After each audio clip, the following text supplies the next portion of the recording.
Friends, good morning అందరికీ. ఈరోజు son of Chhatrapati Maharaj and Marathis god అని చెప్పుకోవాలి. సంభాజీ మహారాజు 368th బర్త్డే. ఈ రోజుకి ఆయన పుట్టి 368 ఇయర్స్ అవుతున్నా ఆయన ఇంకా గుర్తుపెట్టుకున్నామంటే ఆయన చేసిన త్యాగాలు అండ్ ఆయన పోరాటాలు అండ్ ఆయన చేసిన ఫ్రీడమ్ స్ట్రగుల్ అండ్ మొఘల్స్ నుంచి మనల్ని కాపాడిన తీరు ఎన్ని చిరస్మరణీయం అనమాట.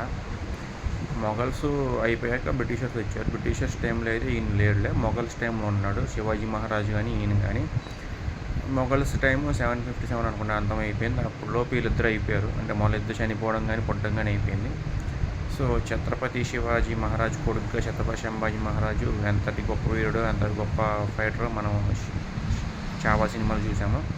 అండ్ మన డేట్కి కూడా ఛత్రపతి శివాజీ మహారాజు గురించి చిన్నప్పటి నుంచి చాలా స్టోరీలు చదువుకున్నాం. సంభాజీ మహారాజు గురించి తెలియని స్టోరీ మొన్న చావా సినిమాకి బయటపడింది అనమాట, ఆయన కొడుకు గురించి. సో జోహార్ సార్, అమర్ రహే, సెల్యూట్ యూ. సో ఇలాంటి ఎంతమంది రాజులు కావచ్చు, పరిపాలకులు కావచ్చు అండ్ స్వతంత్ర యోధులు కావచ్చు మనకి దేశానికి స్వతంత్రం తెచ్చారనమాట. ముస్లిమ్స్ నుంచి, అదే మొఘల్ ఎంపరర్స్ నుంచి కావచ్చు అండ్ బ్రిటిషర్స్ నుంచి కావచ్చు, వివిధ రకాలైన రాజ్యాల నుంచి కావచ్చు. సో మనకు వాళ్ళు ఇప్పటికీ రుణపడి ఉండాలి. సో రుణపడి ఉంటారని ఆశిస్తున్నాను. ఎగ్జాంపుల్ రాణి రుద్రమదేవి గారు కావచ్చు, ఝాన్సీ లక్ష్మీబాయి గారు కావచ్చు, ఇట్లా చాలామంది బ్రిటిషర్స్ మీద పోరాడారు.